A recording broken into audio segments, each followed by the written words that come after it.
Stalker 2, Heart of Chernobyl is finally here after an intense 14-year development period. Hello everyone, I'm Raptor Rising, and today I'm looking at Stalker 2. I loved the original Stalker game. I remember sinking hours and hours into the gameplay and exploring the world of the game. Looting, hunting artifacts, finding the best gear all come to mind. I recall the faction-based mechanics and very unforgiving combat in the game. It truly felt like nowhere was safe. Well, all of those things are true statements in Stalker 2 as well. I'm probably about 16 hours into the game now, and most of my time has been spent exploring and trying to find stashes, trying to find those awesome guns and blueprints to make them even better. The game keeps track of your deaths, and at this point about half of my deaths are from falling, trying to get loot high up, compared with dying to anomalies and enemies. Combat can start quick. I've noticed even with stealth mechanics, it's pretty unforgiving once you're spotted, and the AI does seem to know exactly where you are once it hits the fan. If you're in a tactically good position, it's not hard to disengage and flank, but the AI is aggressive. They'll shoot to suppress you, throw frag grenades, and try to flank you, too. It's unforgiving. One enemy popping up in you can end a pretty good run very quickly. So remember to hit those save buttons. The same is true of anomalies and mutants. The mutants are absolute tanks, and you'll be burning through ammo pretty quickly. In between mag dumps and quick kills, you'll be putting up the fight of your life nearly every time you encounter a bloodsucker. Don't even get me started on the controllers and other mutants that come in later. Anomalies will absolutely punish and destroy you. The environment really forces you to slow down and play the game more tactically. I ran into a gravity anomaly before my gear could alert me, and by the time it did, it was too late, and I was smashed to bits. The world is indeed a very dangerous place. With all that being said, I think Stalker 2's combat feels great. It keeps you on your toes, it's challenging, and makes you think about your engagements before you start, particularly against human AI. The loot system is pretty easy to manage. It has a good auto sort. Do note that if you are carrying guns that are in a red degradation point, unload them and throw them out. You can't sell them, so they're pretty useless unless you don't have another option. Speaking of degradation, this is probably my biggest gripe with the game. I get that running guns hard in a place like the zone can be pretty bad, but the effect of degradation is way too pronounced in my opinion. On top of that, letting them go without repair for too long can turn that into a costly repair bill. We're talking thousands of coupons, or even outright completely breaking and no longer being usable, which can be kind of a hard pill to swallow when you end up with a unique weapon that you get pretty attached to. From a performance perspective, I will admit I was really nervous with Stalker 2 and how it would run on my system.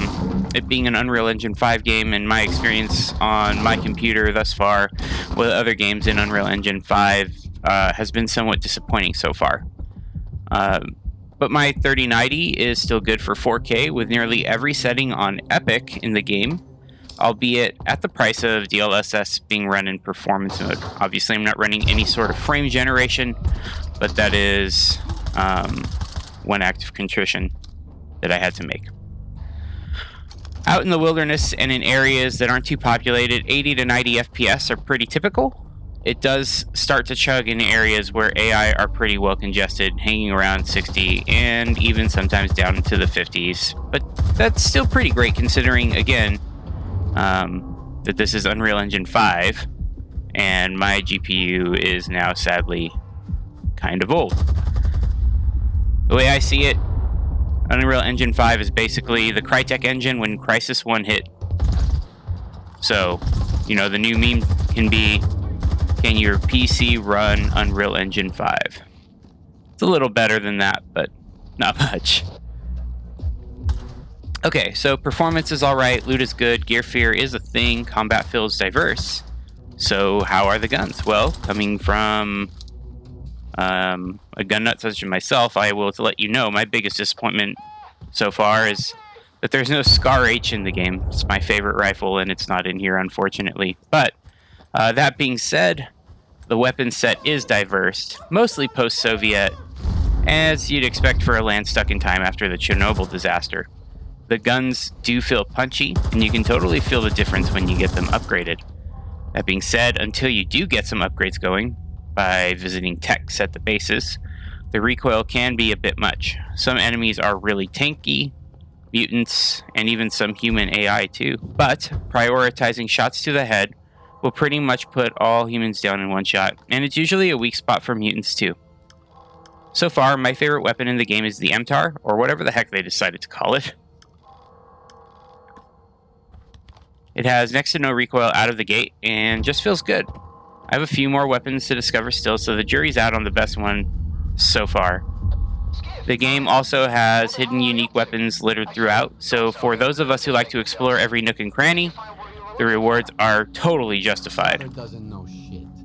Bugs and glitches. I know a lot of much bigger content creators than me were fortunate enough to have a pre-release version to trial and play with, but I think the joke's on them and GSC Game World for doing it. But a huge patch dropped right before launch, and after about 16 hours of playtime, I have not had one game-breaking bug, failure to launch, or anything of the sort happen to me. The worst I've had is some texture glitching at military compounds, and a couple of AI mutants stuck inside of something when they spawned.